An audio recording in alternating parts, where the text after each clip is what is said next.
அப்படியே ஆகட்டும். நானே கொடுப்பேன். எனக்கு நானே தாராளமாக இருப்பேன். நான் எனக்கு நேரம் கொடுப்பேன். நான் அவசரப்பட மாட்டேன். மேலும் பல வாய்ப்புகளை நானே கொடுப்பேன். நான் என்னிடமே அன்பாகவும் தாராளமாகவும் இருப்பேன். அப்படியே ஆகட்டும். நான் என் குடும்பத்தை மன்னிக்கிறேன்.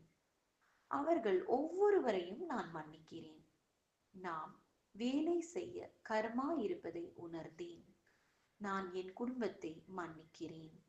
நான் உள்வழி, கோபம், வெறுப்பு மற்றும் மோசமான விருப்பத்தை விட்டு விடுகிறேன். இதையெல்லாம் விட்டுவிட்டேன். அப்படியே ஆகட்டும். நான் விட்டுவிட்டேன். என் குடும்பத்துடனான எனது சிறு வயது அனுபவங்கள் அனைத்தையும் நான் மன்னிக்கிறேன். அப்படியே ஆகட்டும்.